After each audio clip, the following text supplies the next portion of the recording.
Ruaidhri O'Connor is with us in studio next on OTB AM to chat rugby. Before that, let's hear from Sean O'Brien. He was discussing his decision to leave Leinster yesterday afternoon.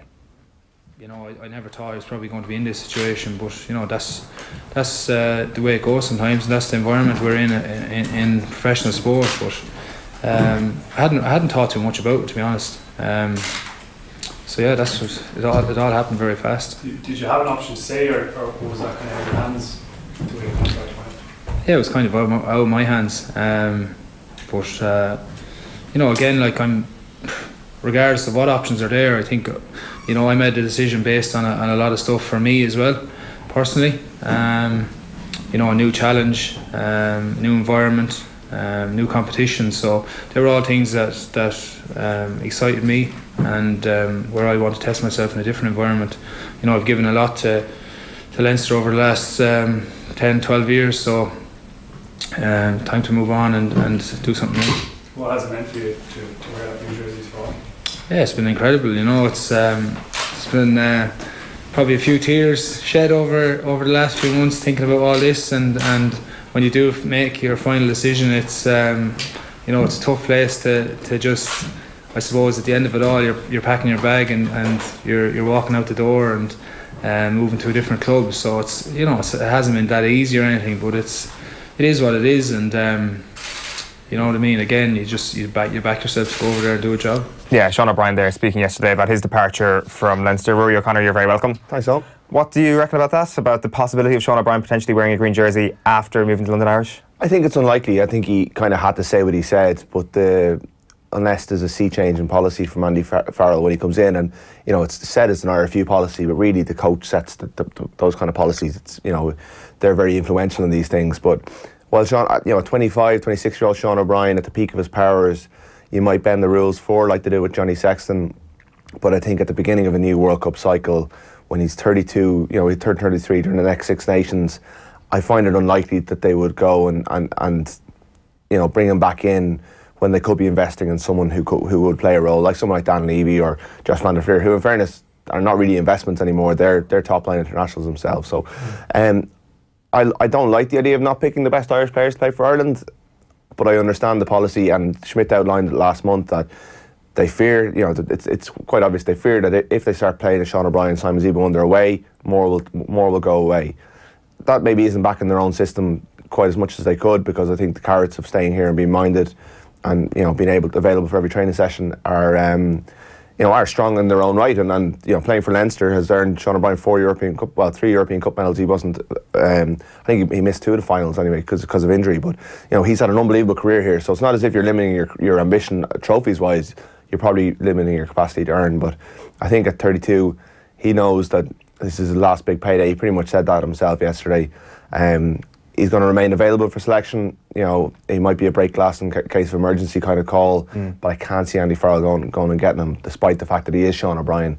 And when Sean O'Brien is at his best, he's one of the best players in the world. Sorry, Rory, is there an argument for saying you're actually extending your rugby playing career by playing within the system over here for one of the provinces in terms of how your games are managed? So in terms of the financial aspect, yeah, you could pitch up abroad, England, France, wherever it is, and in the short term earn more money in terms of salary. But in terms of longevity, in terms of your career, in terms of the games played, how they're managed over here, there's an argument for saying, well, that will actually extend your career, and by virtue of the fact you potentially earn over the length of that. There definitely is, because you are well managed and you're given weekends off, but at the same time, if he's not playing top line in Test rugby, which is where the game is at its most intense, and they're playing like 10, 11, 12 Test matches a year, well, they probably play about 8 really, because you wouldn't play against the USAs and play teams like that. You take those out of your schedule. Suddenly you're playing club matches, which are slightly slower. Yeah. Getting that recovery. Getting a bit of recovery. I don't think the recovery is as good, because you're not getting rested for club matches, but you're probably getting bigger windows where you can just take off the international breaks if you're not picked. So, yeah. And I think London Irish, you'd imagine, would be clever and not roll them out for every away match, every kind of challenge. There'll be a Challenge Cup next year. Yeah. So I think there definitely is an argument for that, in that the Irish players are centrally managed. So the RFU, they have the best medical care. They are centrally managed, as in their minutes are watched, their energy levels are watched, and as soon as they dip, the call comes from the RFU to Leinster, he's not playing this weekend. That will be gone, but at the same time, I think at 32, 33, 34, just playing club rugby suits players because it's just not quite as quick, not quite as hard. So I think, like, he signed a 3-year deal. They've backed him for 3 years, which with his injury record is incredible. At the same time, he says he's lightly raced because in the last 2 years he's barely played a game. He's just had big breaks. So yeah, I think staying within the Irish system is probably the best thing to do for your the longevity of your career. The reality was there wasn't an offer of the calibre that London Irish were offering on the table. That big jump already in terms, not overly interested in terms of what the lads earning, but you know, obviously the financial package is better. It's probably kept them on par. There's a jump, and then there's a significant jump twice, 3 times in terms of potentially what he can earn back here, like, and modest. I think it keeps him on what he was on as a frontline Ireland player, which he was on a Central RFU contract, which wasn't on the table this time. And I think once that wasn't on the table, he knew at the stage of the career he was at that if he wanted to keep earning what he earned, he would go to London Irish. Where is the line currently at? So in terms of the threshold for what standard you have to be at to get a call when you're playing abroad, is Johnny Sexton the only exception that there will be, or is there somebody currently in the squad that they could do the same thing? I think Johnny Sexton would remain, even with Joey Carbery's emergence. I think if Johnny Sexton was at Racing, they would probably still be picking him, but it ran into difficulties. I'm not sure. I think if Conor Murray had gone, there would have been definitely a case for Conor Murray because he's so preeminent in his position and he's so influential in the way Ireland play, same way Sexton was. But I think back rows, you know, for all that they're really valuable commodities and really, like, you know, Sean O'Brien is a star, there are other back rows who can do it. Like, Ireland won a Grand Slam without Sean O'Brien last year, so they've proven that they can do it without him. So, you know, I think he's struggling. I think if Johnny Sexton or Conor Murray even now went down, I know they beat the All Blacks without Conor Murray, I still think they would probably, you know, break the rule for Conor Murray. But I think it's really specialist positions. Players of real influence would be. But I think they learned from the Sexton experience when he kept getting injured playing for Racing or coming back and missed windows of preparation. Maybe a different coach who doesn't rely as much on preparation as Joe Schmidt. I know all coaches rely on preparation, but Joe Schmidt relentlessly drills, set plays and set moves. Everything is called from the playbook. So if you miss a week of that training because you're off playing in France, and we've seen Parise got concussed this week and Finn Russell got concussed this week playing in France, and now they're going to miss internationals for national teams. So there's that risk. But also, if you miss a week of training, Rob Kearney missed a week of training in Portugal, missed out on the England game. So I think ideally you will be, you know, there is about 2 or 3 players who they would make an exception for, but in the current regime, I don't think they really would. Rory, how would that be perceived, the interesting one for me, by the other players within the squad in terms of the exceptions made for Johnny Sexton? You're saying potentially Conor Murray would be another one of those. That's the key for me. What would be the exception of the other players? Would they accept that, or would there be a little bit of discontent, a little bit of few players a little bit irked in terms of the exceptions being made for other players? Because that's absolutely key. I mean, the group's so strong, so together. Would the players accept that? I think the only people that would have an issue with it potentially are their direct rivals, and I think the direct rivals to Johnny Sexton at the time knew that they weren't at the level that they could challenge him. Right. So I think it is generally accepted. You know, you don't. That's huge. Works. I mean, for me, that's the most. Yeah, I think within the dressing room it is. I mean, I don't think there's a massive clamour within the dressing room to say bring Simon Zebo back, even though Simon Zebo would be a very popular member of the dressing room, and I think would still, although he's not playing particularly well right now, I watched him on Sunday and it wasn't a great game from him, but I think he still could add to the setup. But I think there is a recognition.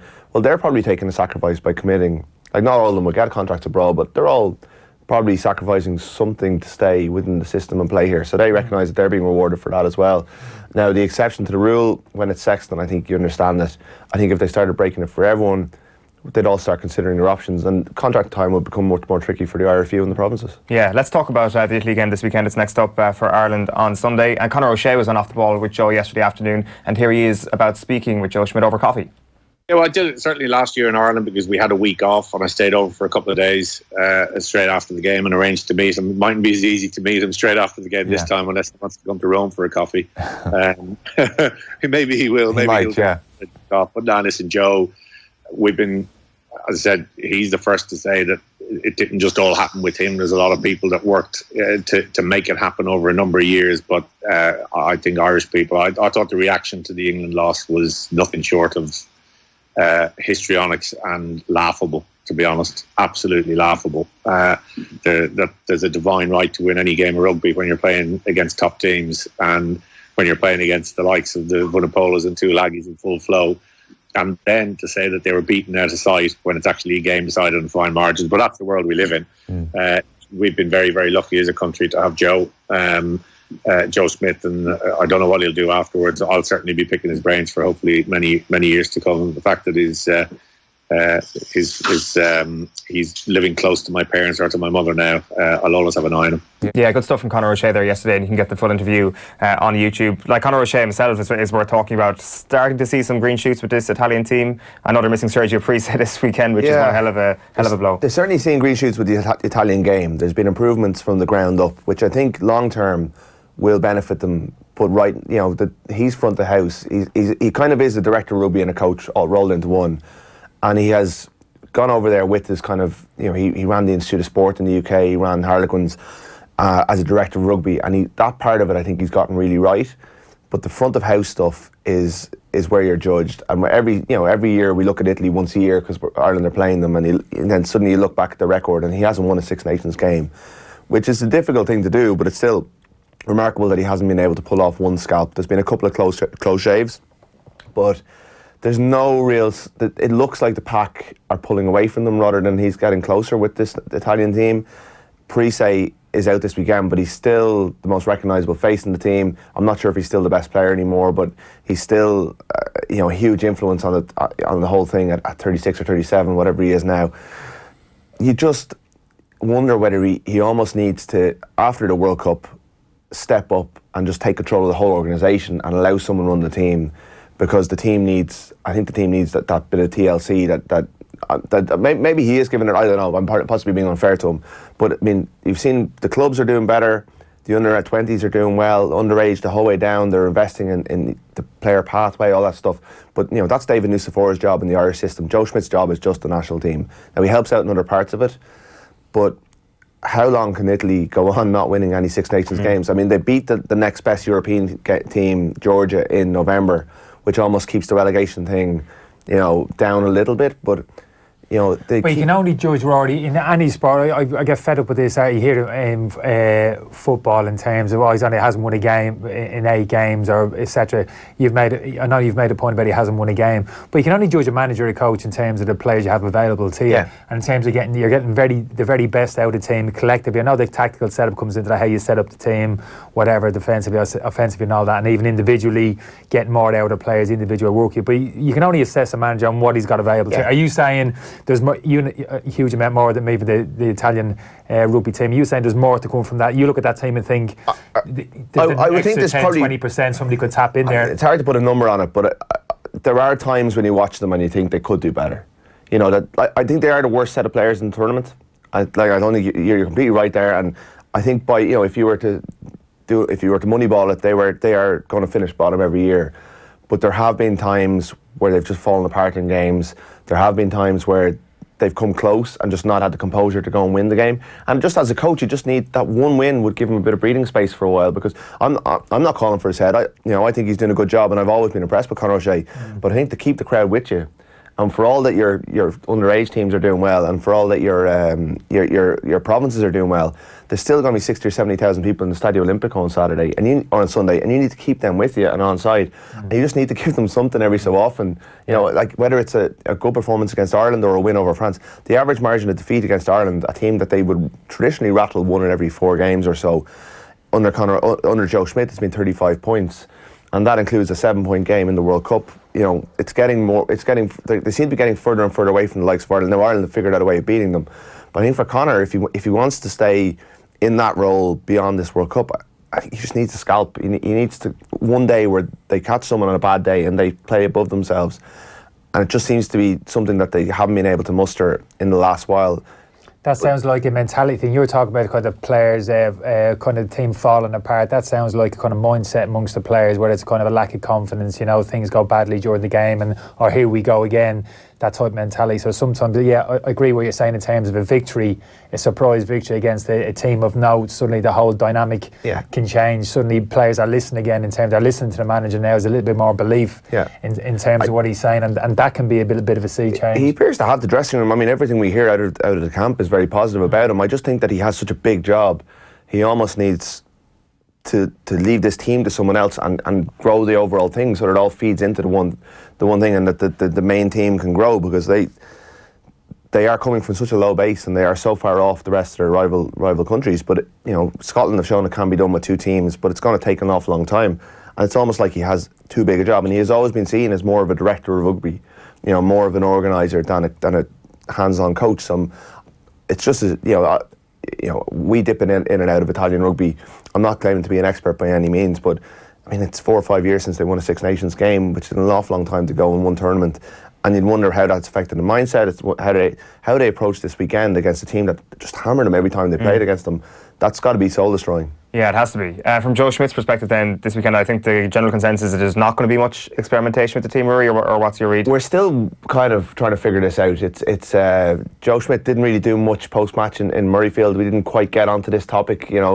It's an awkward... so it was difficult to get a sense of where he sat with it. It's a really awkward game because it's they had a week break beforehand, week break afterwards, and a couple of players in key positions who you probably would like to rotate for this game in an ideal world, because they're the positions that probably the least depth, haven't really got any form, or are still playing their way into form. So you're talking halfbacks in particular. So if you leave Johnny Sexton out, he's played 100 minutes since December 29th, and then he's going into France and Wales. We presume he'll play against France and Wales.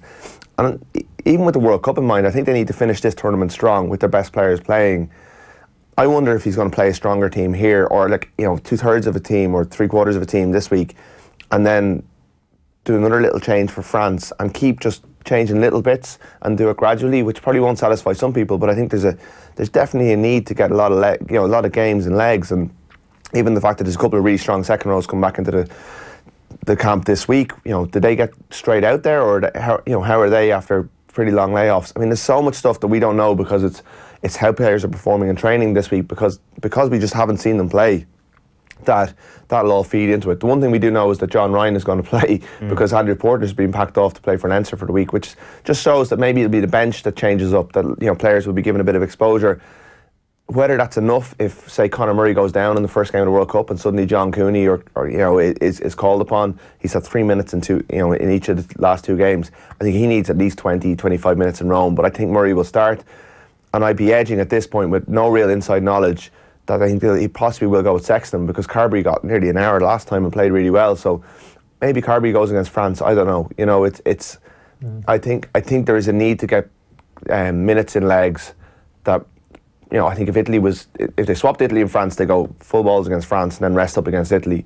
But because this week's rest coming as well, I'm not sure we're going to see a huge amount of change. I could be completely wrong, but the scope for change is not there as much as I think he'd like. Yeah, there is also the situation, and Gordon Darcy, I know, touches on it in his column this morning in the Irish Times, talking about Ireland perhaps finding that flow state again. That he said that in the last season under Michael Cheika at Leinster, that they were too wound up with the idea of finding that perfection, that their success, they felt they had to make another step up, and instead of actually just enjoying that flow state and pursuing this flow state, they kind of lost a bit of that. And there is a certain element of similarity with that, particularly from the halfbacks' performances so far this year, and it may just be rustiness, it may just be a lack of minutes, and they just need more time on the pitch. Yeah, and it's funny, they talk about the perfect game all the time. It's almost like seems to be something that it slips into their public discourse. So I think it's something that they talk about behind the scenes, that they kind of say you don't ever play a perfect game. But during 2018, they got pretty close to as good a game as Ireland have played in any era. And I think when you lose that form a little bit, that's got to have question marks. Just invites a bit of doubt into your head. And if you were so dominant and so on top of every facet of everything that you did before Christmas, and suddenly you aren't after Christmas, and people are getting on your back, as Conor O'Shea said, the reaction to the English game was strong, which I think losing to England will always be. That is going to put doubts in your mind. And then for Conor Murray coming back after a long layoff and not really, he's still scratching around a little bit for form. I thought he was better against Scotland. I don't know, Kenny has better experience of this, but I think you need to play your way into form sometimes. And your coach has got to keep, even though people outside might be doubting you, he knows that if you play alongside the guy that you're used to and you haven't done it for a while, you just need minutes on the pitch to get back there. And I think there is an investment for all the people who want to invest in new people. these are players that if they're fit, they're going to be, on the pitch for Ireland at the World Cup, and this is really the only window they have to get to play together. So I think it's funny actually on that point, and like Kenny, this might be something for you. Like Kevin De Bruyne was saying that exact thing this morning in the paper. It's just like that little element, that edge is just gone. You just need to be on the pitch. You just need to get minutes down, no matter how good you are, or no matter how good your cardio is, even in terms of fitness. It's actually a mental thing. It's just being that little bit sharper and playing your way into form, as Rory says, Kenny, is a real thing. Yeah, but I don't think it's a huge factor. I know you're talking about, take Sexton there for an example in terms of just needs minutes on the pitch. But surely that's not a factor in terms of the World Cup, which is some time away after the Six Nations over. Plenty of time for him to get those type of competitive minutes under his belt, particularly obviously playing for Leinster. So I would have thought the argument for actually bringing those players on the periphery of the squad in and just getting minutes on the pitch, just in terms for them to feel part of it, in terms of their confidence levels to rise, for them to be more comfortable in the environment if those injuries arrive at the World Cup. I would have thought for me that would be a more important factor than potentially Conor Murray or talk about Johnny Sexton, experienced players who might need the minutes at this moment of time. And if we were actually undefeated in the Six Nations, actually going with a chance to win it, I could understand the argument would become a little bit stronger. But with their defeat to England, obviously that's pushed that to the side. Is it really an argument in terms of the World Cup, in terms of the minutes they get over the next couple of games? Surely that's not. I think he fears a loss of momentum. Yeah. I think he fears that if he changes too much and they end up losing one or two of those last two games, which looks less likely now if France are so poor, that they'll come out of this with their kind of all their, not all their good work, but that body of work in 2018 undermined by a loss of momentum. And he does trust his big players more than other coaches. Not like all coaches, have their leaders and that sort of thing, but Schmidt does go back to the same kind of group of key players all the time. So if there was one criticism of him, it's that he is too reliant on them, and you're trying to second guess him. I think he will invest a bit of time in Carberry in the next couple of weeks, but I think Sexton's, I think he wants to win those last two games really well.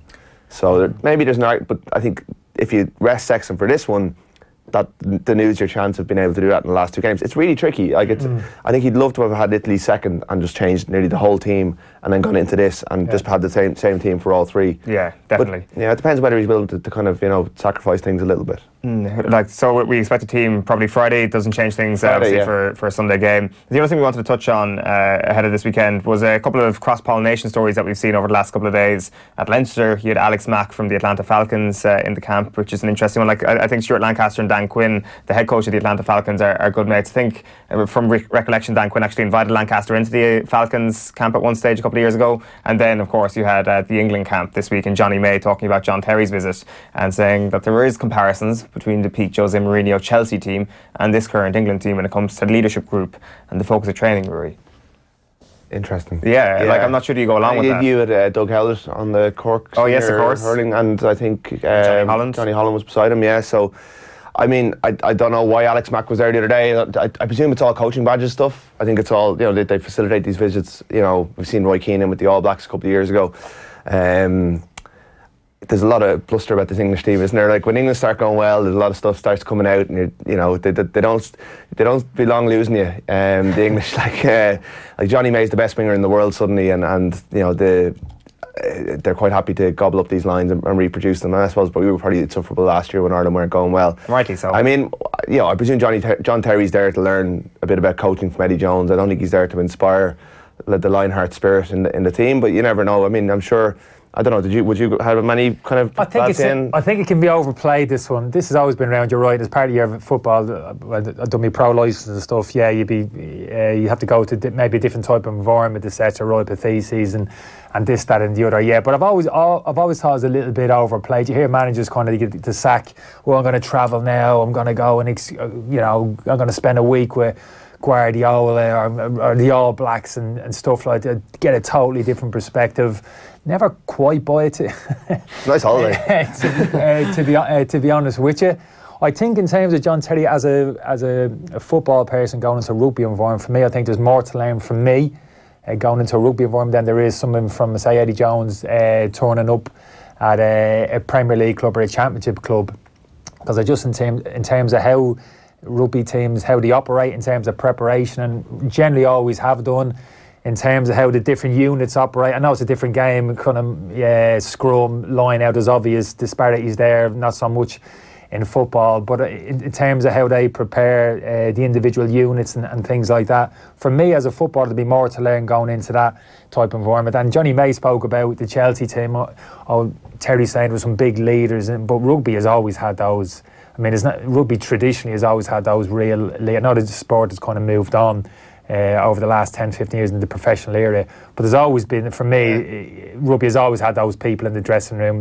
That's how it struck me in terms of big leaders. Forget about the captain, but half a dozen more people, a real personality and very vocal, who had, real leadership qualities. I think it's one area this England team probably could develop, though. I mean, Owen Farrell is quite clearly the team. He is the embodiment of that kind of. He's Martin Johnson and Johnny Wilkinson rolled into one a little bit, but apart from him, you'd wonder if they came under a bit of pressure. So, like, Eddie Jones has, throughout this time with England, brought people in from the outside. He's had, the Georgian team in for scrummaging practice. He's had Australian coaches in.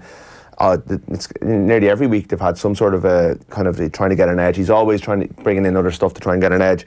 In fairness, John Terry, like, sometimes we dismiss him, but like, his career was incrable. So a lot of those players would have probably grown up watching him. So I'm not talking about John Terry in particular. I'm just talking about generally a football player going in there. And I'd always think, say myself walking into that type of environment, I'd be thinking, I've got nothing to say to these players. Like, I mean, you're talking about the attention to details, Smith, how kind of well drilled they are in all facets of the game. I'd be thinking to myself, I'd be almost embarrassed walking into that dressing room in terms of, I've really got nothing to say to these players. Like, they're so meticulously prepared. It's ridiculous. Like, that's what I'm saying. If anything, you're poking your head in, looking around, thinking, "Wow, this is pretty amazing. What can I take from this?"